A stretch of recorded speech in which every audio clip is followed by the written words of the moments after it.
Hey guys, we're here with another Foundations video where we're going to talk about what chord shapes and intervals to use while padding on electric guitar in a worship set. Padding is a crucial part of our hybrid approach as single electric guitar players on stage, as it helps us fill space and add texture to our playing and the overall mix. Using delay as our foundational effect, reverb for depth, and modulation for emotion and feel, we can construct a really beautiful and inspiring pad sound. But sometimes it's hard to know exactly what to play with the sound that we've created. In this video, we'll talk about where to position your fretting hand in general and what intervals we should try and emphasize in our padding. Since padding is normally something that's an added texture that sits largely in the background of a mix, it may feel like what we play isn't a great concern and that we don't really need to form a plan for what we play. We can get into a rut and just stick with the same chord shape that we play in an endless progression, or we can just load up as many notes as we can with some open chords and call it a day. But one thing to remember is that if our pad sound is significantly more sustained than our standard effects setup is, which it usually is, every decision we make will be present that much longer in a set. Every note that's out of place will linger. Any chords that are really heavy and have a lot of notes will add more mud. But this also means that we have a chance to do a lot of good without doing a whole lot of work. Every moment is different, as is every song, so your general starting point on the fretboard will change throughout a set.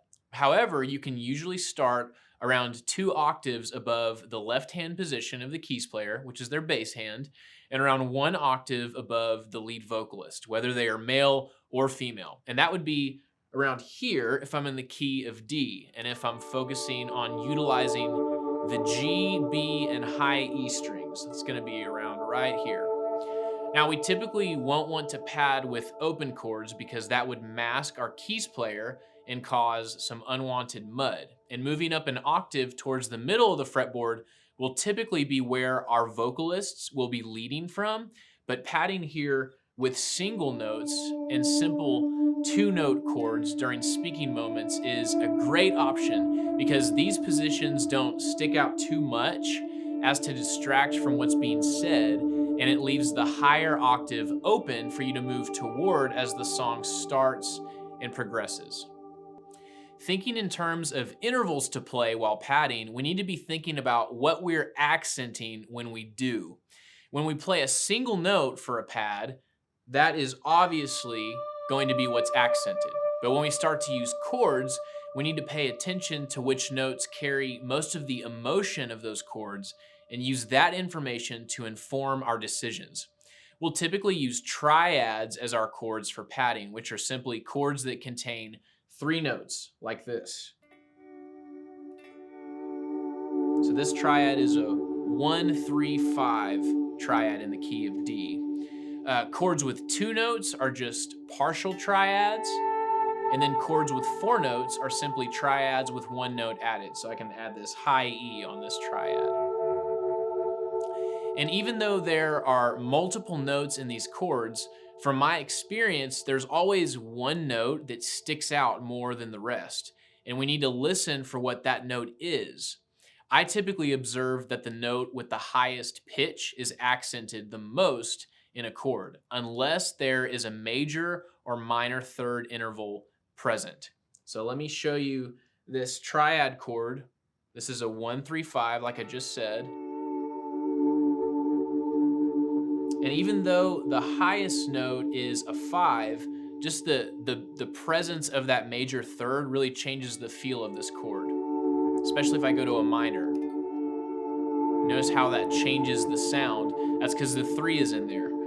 If I go to more of a straight power chord position, like the 1-5-1, what's going to stick out is this high D on the B string. And then if I add an E on top of this, a high 2, that's really going to stick out.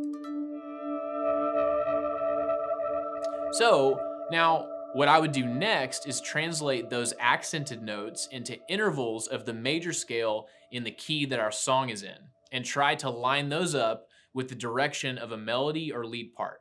I'm looking to accent firsts and fifths to make my pads maintain focus in the song, and I can easily add a second interval to add some more flair because it's a really flexible note to play as a song moves throughout its chord progression. So if I play a 1-3-5 triad in the key of D and add an E on top like this, the high E note sticks out to me. Again, we talked about that a little bit earlier. And if we translate that E note to the key of D, it's a second interval because our 1 is the D right here. So I know I should be pretty safe playing variations of this shape in the song. A couple of intervals that I would advise you to be cautious about using with really long sustaining pad settings are fourths, sixths, and sevenths. All of these intervals typically only have one or two places where they really fit within a song, and many times they bleed into new chords in a distracting way. Now, that doesn't mean that you shouldn't or can't ever use them. Just be careful and use your ears to help you determine if what you're playing is really fitting well with the rest of the band. There's so many different inversions of chords that you can use when you're padding that it doesn't make a ton of sense to say that certain shapes work every time for scenario A and others never work for scenario B. A lot of it, again, will depend on what you're listening for and how you decide to approach the song with input from your worship leader and keys player. We hope that this video has been helpful to you in providing some guidelines for what to play as you pad on electric guitar in a worship set. And if you have any questions about this content at all, please feel free to reach out to us at worship@grace-bible.org, and we'll see you next time.